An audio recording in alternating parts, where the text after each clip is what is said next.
You join me today as we focus on two things. First of all, closing the gap between us and the top of the table. And secondly, qualifying with 2 games to spare in the Europa League.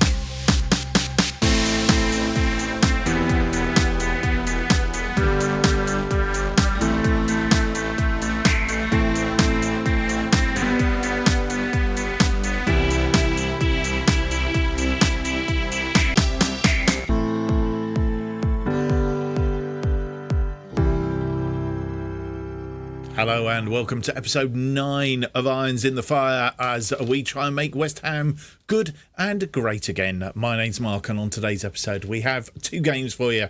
First up is the Europa League Group E Matchday 4 against HFK Helsinki, which I think if we were to win this game pretty much secures our qualification to the knockout stages anyway.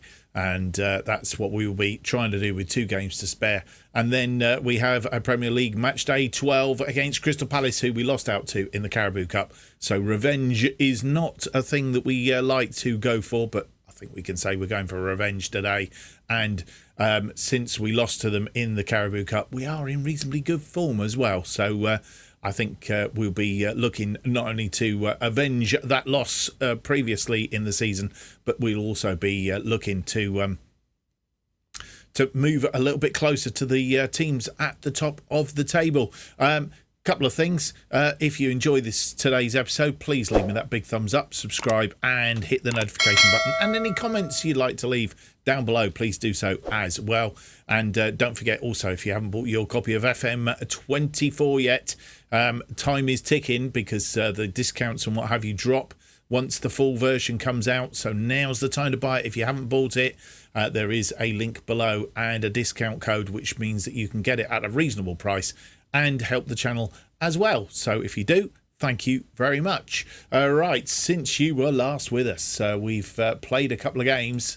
Last time you were with us, we had Chelsea and beat them 3-0. HFK Helsinki beat them 7-0 in the Europa League. Then we've played Aston Villa, beat them 2-1.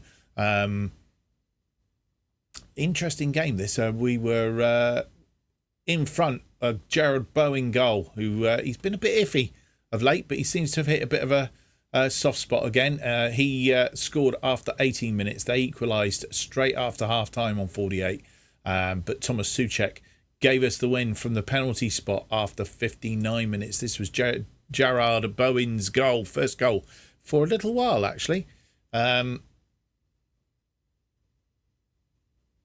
We'll see it now. Martinez comes out to Douglas Lewis. And don't get confused because Aston Villa, of course, claret and blue as well. And a nice put away by Jarrod Bowen. As I say, Bobby Kamara, he had other ideas early in the second half. Derby was fouled there, but I'm not sure by who by. But anyway, the ball came through to Kamara. He put it away. We'll see that again, actually, because I want to see who it was that failed Derby. Who was that getting tangled up with him? Zuma. I don't think he did fall image. I think he just got tangled up. The ball come through to Zanalu, but the defender, Kufal, I think it was, put it into the path of Kamara. And he didn't push the chance. He put that away. You don't want to see the penalty from Souček. I mean, it's a penalty at the end of the day. And he scored. So a 2-1 win there. And then we've gone and done something rather... I wasn't really expecting this at all. We did one on Bournemouth. 25 shots, 15 on target, 4.12 on the XG, 69% of the possession. Goals from Fornals, Creswell, Alvarez, an own goal. Jarrod Bowen again getting on the thing. Paqueta and Alvarez getting his second of the game. Yeah, quite a comprehensive win. We'll quickly work through the goals, shall we? Let's have a quick look at these. Fornals was first off the mark after 7 minutes. Kufal coming down this wing. As you'll see, the ball has changed. That's an interesting thing on FM24. And the ball drops nicely. Fennells puts it away, and it's 1-0. Aaron Creswell got the second goal. Kufel with a long throw to Souček. Zuma, Bowen had Creswell. Creswell turned on it and just whacked it. That man Alvarez, he was getting in on the act. Creswell out on that far side to Souček, and it was really pummeling them in off the post, and Alvarez scores.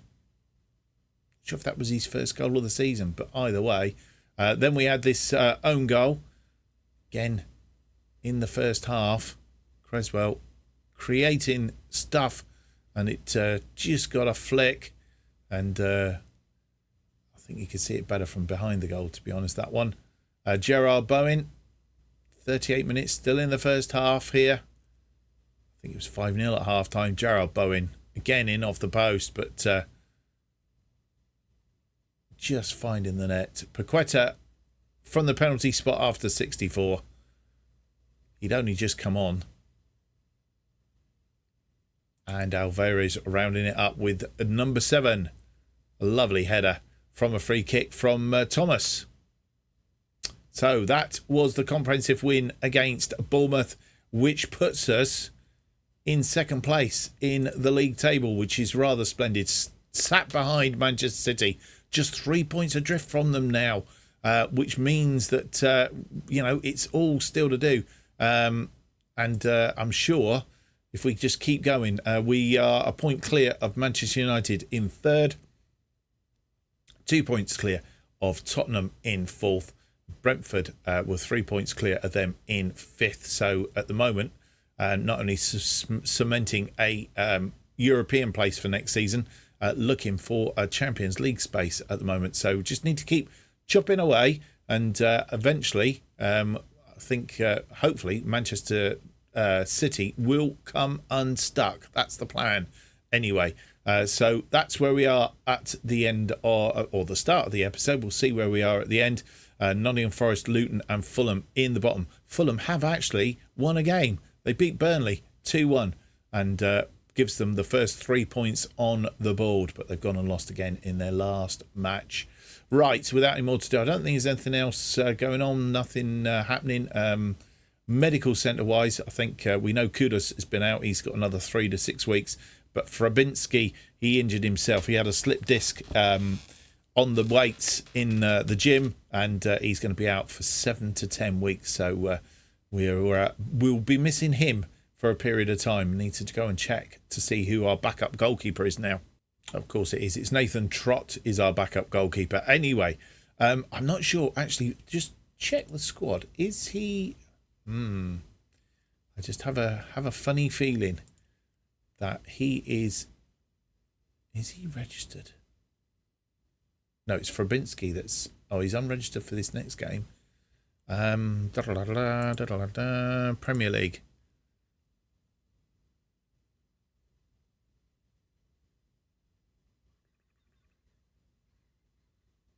Do you know, I'm not sure. Let's go for registration. Registration. Europa League. Premier League. Goalkeepers. Areola, Fabinski. No, Nathan Trott is. Yeah, Nathan Trott is.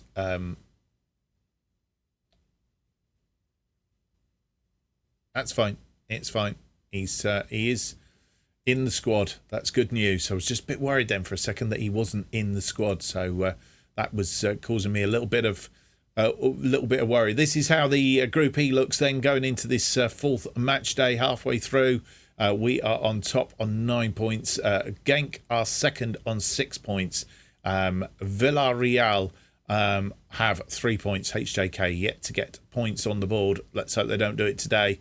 But as I said, I think if we were to win today and Genk were to beat Villarreal, Villarreal could only get 9 points, and that we will obviously have more than that. So I think we potentially could qualify today, but it really just depends on Genk and Villarreal. If Villarreal beat Genk, then it could be interesting still the opportunity for them to overawe us. So all we can do is do our bit, I guess.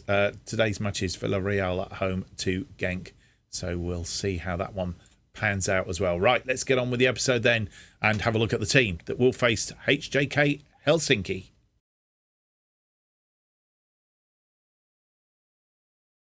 And here is the side that will face HJK Helsinki. In Helsinki, Ariola in goal, Creswell, Agard, Zuma and Kufal.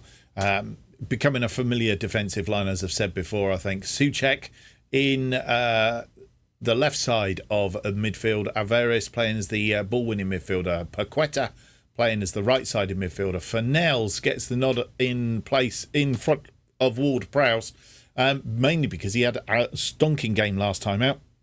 And I'm expecting the same of him again this time. Bowen gets a start up front. De Thomas also gets a start because Watkins hasn't been playing particularly well.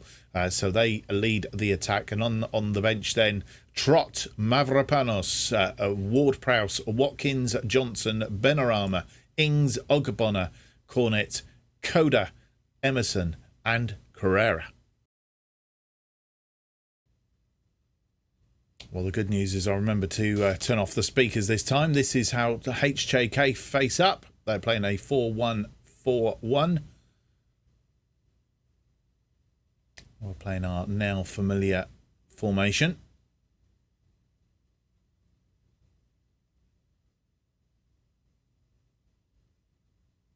And as the teams come onto the pitch, confirmation of the two teams for you.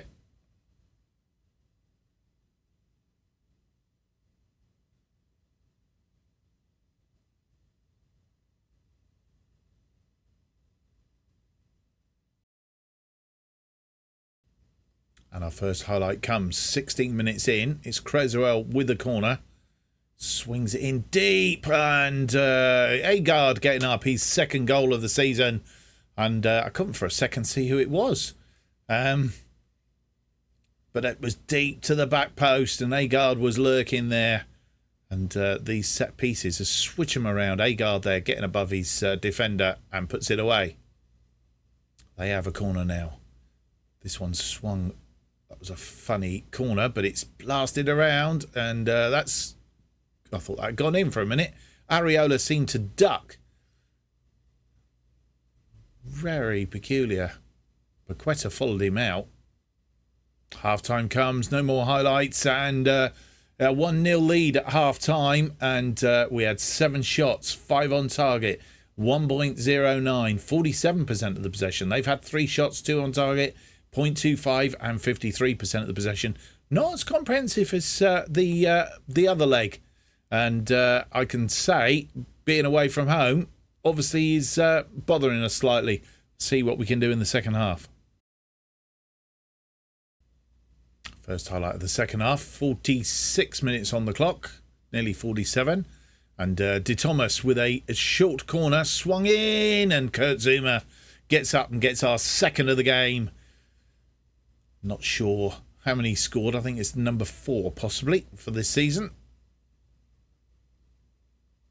A short corner. Paqueta getting the cross in to the back post.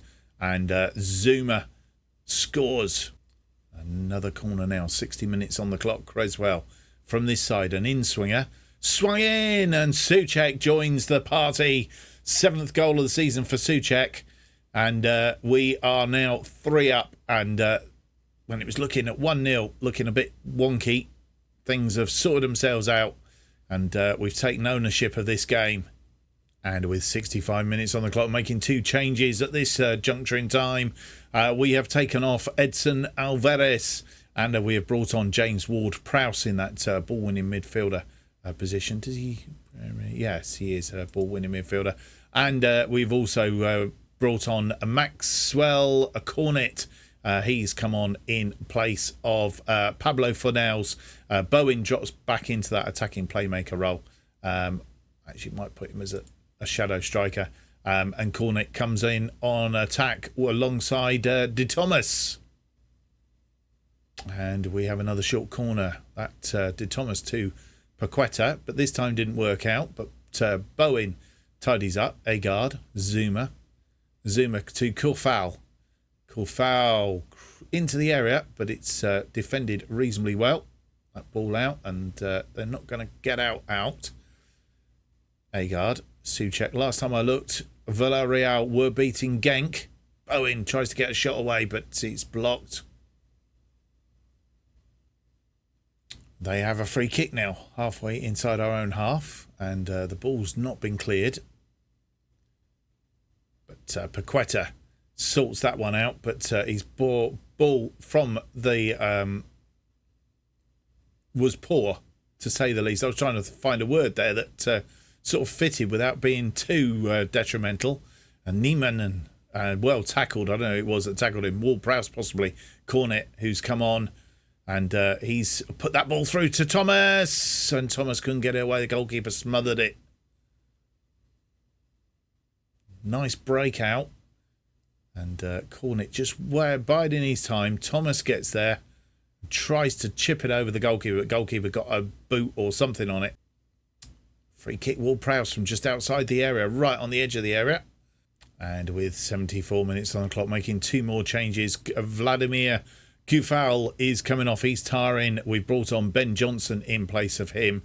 And we've also taken off Thomas Souček. He has been replaced by Carrera. Thilo Carrera, that's the one. He's coming in at midfield. We have one change left to make. And with 80 minutes on the clock, we're making our final change. And we've taken off Kurt Zuma and brought on Mavropanos, as we have done quite recently. And that concludes our substitutions. Creswell with a free kick. Deep. Carrero's just come on. It's over the top. There are no more highlights. It's all over. It's a 3-0 win.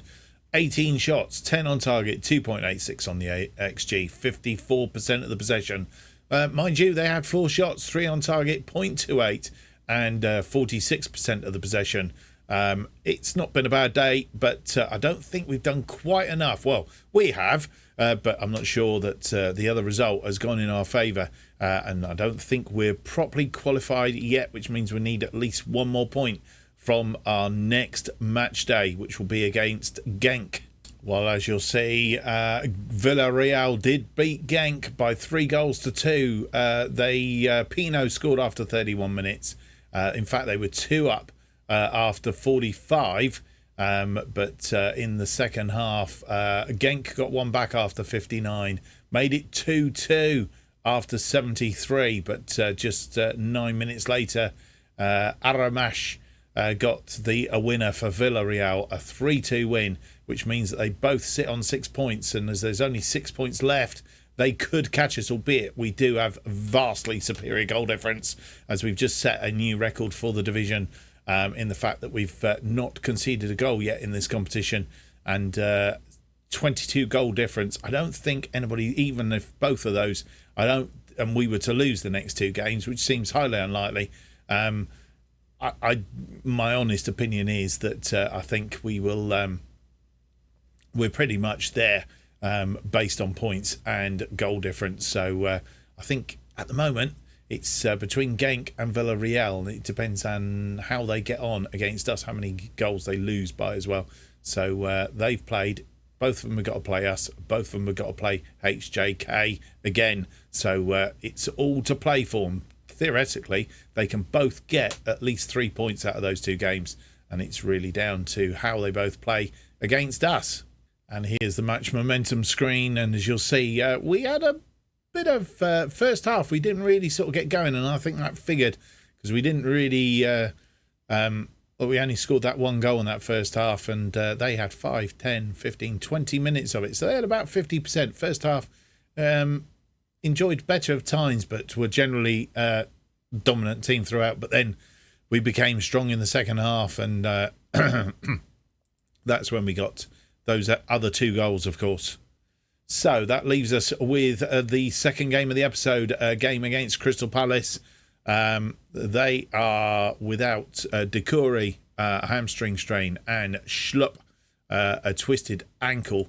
And the one match we played against them was that 4-4 draw against them in the Carabao Cup, as I said, knocked us out of that. And a little bit of revenge today, possibly. Well, with the Saturday games being played before, we're playing on Sunday, of course, along with some other teams that played in Europe on Thursday. But as you'll see, Newcastle beating Fulham 5-1. Chelsea beating Wolves 3-1. Everton 3-0 against Arsenal. Nottingham Forest a 4-2 loss to Manchester City. And Tottenham beating Luton by 4-0, which means that as it stands, Tottenham have overtaken us for the moment. Manchester United playing on Sunday along with us, Brentford, Liverpool as well by the looks of it. So a raft of others. So difficult to ascertain, but I think we just need to go out and get that win, really.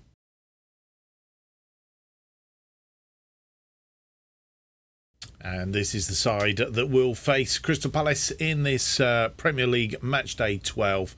Areola in goal, Creswell, Ogbonna, Zuma and Johnson making up the defensive line. Carrera, Ward-Prowse and Alvarez in central mid. Fernells continues as the attacking playmaker behind Bowen and De Thomas up front. Trott, Mavropanos, Paqueta, Watkins, Emerson, Benrahma, Antonio, Kufal and Cornet make the bench. And this is how the two sides line up. Crystal Palace lost 3 of their last 5. Drawn 1 and 1-1. We've won all our last 5. Playing our familiar formation now. They're playing a 4-2-3-1. Crystal Palace down in 11th on 17 points. We're 4th on 25 points. And confirmation of those two teams for you.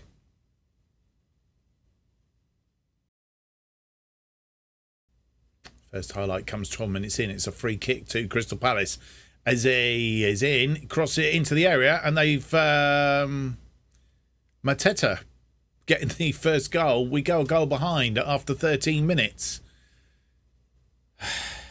Are Crystal Palace going to be our bogey team in this save? Well, it looked like we were all at 6s and 7s here. Total. Johnson with a goal kick for Crystal Palace. That's headed on and Ezzy's in again. We're in trouble here. Well saved by, who was that? Come back and blocked that shot. It was Johnson. And Creswell then getting rid of it. But it's been given away.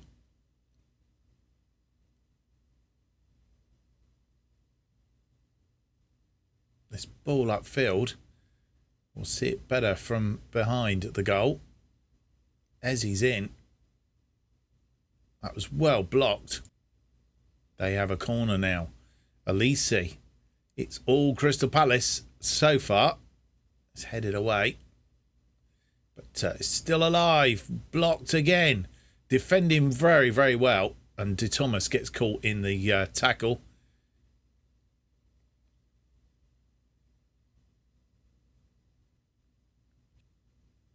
Creswell then with a long throw on that far side.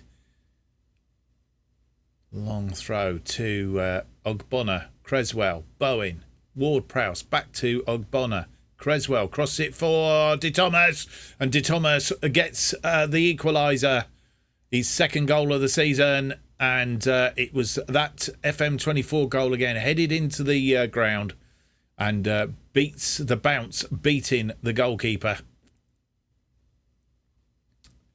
Swung in. De Thomas heads it down. And it goes underneath the goalkeeper. 1-1. And half-time comes. No more highlights. 3 shots, just the one on target. 0.59. 53% of the possession. They've had 7 shots, 3 on target. 1.30 and 47% of the possession. Mateta giving the lead after 13. And De Thomas getting the equaliser after 38. First highlight of the second half comes on 49 minutes. And it's Crystal Palace again. Which is a bit of a worry. And a shot from outside the area. And Areola getting a hand to that. And it's gone for a corner. As you see, we've not had much of the game. This one to the near post. It's headed over though. And with 63 minutes on the clock, making 3 changes at this juncture in time, Alvarez comes off. Luis Paqueta comes on for him. Aaron Creswell, he's come off. He's got a yellow card as well, not playing particularly well. I'm not sure whether that's going to hit. He seems to pick up on a regular basis yellow cards. Emerson replaces him. And Pablo Fornells, again, not having a great day. He's been replaced by Maxwell Cornet, and Gerard Bowen drops into that shadow striker role. Cornet coming on in attack alongside De Thomas. Johnson with a throw in to Bowen. Back to Johnson. Johnson comes forward. Gets that ball into the area, but defender there and defends well. As Zuma tidies up in defence. Ward-Prowse. Johnson comes forward. He's got Carrera inside of him. Carrera! And Carrera was off his feet. He's going to get you a red card for that. And having got Carrera sent off a straight red, so he'll be out for a while.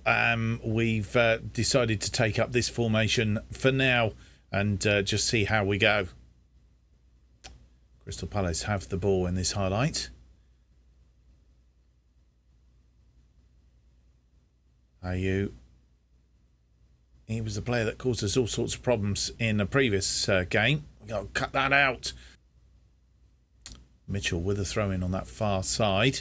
73 minutes on the clock. And Mateta crosses it. Oh! And Elise gets his head on it. And Crystal Palace have the lead again. And we're going to struggle now because we're down to 10 to get back in this game. Mateta, lovely cross, and he got in front of the defender. And with 75 minutes on the clock, making our final 2 changes, we have taken off Zuma. Mavropanos replaces him as usual, and Benrahma has replaced Gerard Bowen in that attacking playmaker role. He's preferred as a shadow striker, so we'll put him on as a shadow striker and see if we can get back into this game. Throw in from Ward to Edouard, who's just come on. Edouard. Lima. Eze. Oh, good save by Areola. Goes out for a corner. On that far side.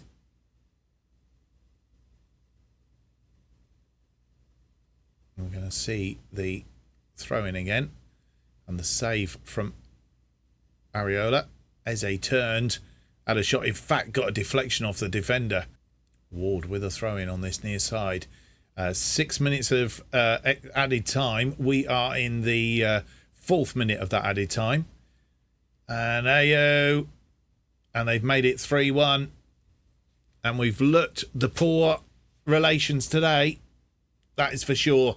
Especially when we've gone down to 10 men. We looked like we might have been in it up until then.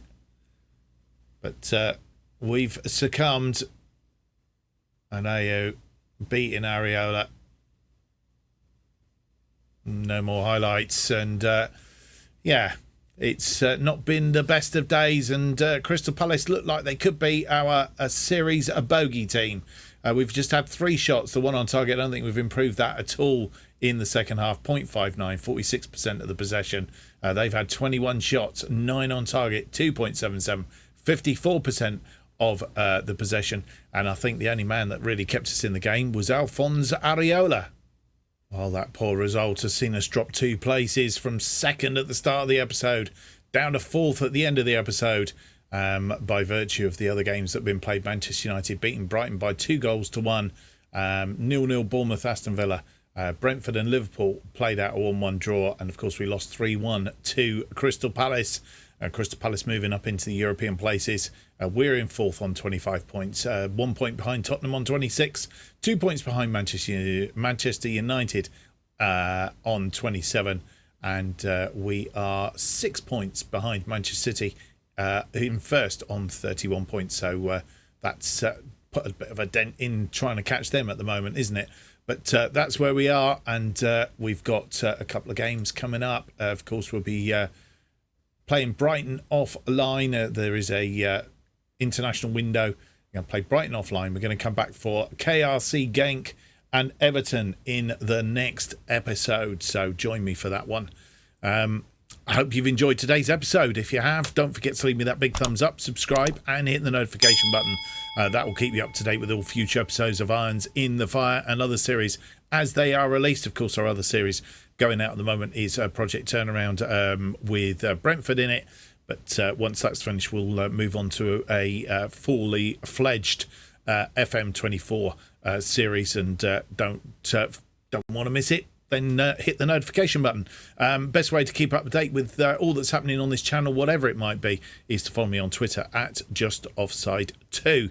Don't forget, there is still that discount code and the link down below. If you go down, use the link below, and then use the discount card, you save yourself some money on FM24 and you help the channel at the same time. New episodes of Irons in the Fire released every Monday and Thursday at 4:15 p.m. Thank you very much for watching. Hope to see you for the next episode of episode 10. It's out on Monday. Until then, if you're not watching my other series, which I don't know why you're not, but if you're not, have a good weekend. Bye-bye.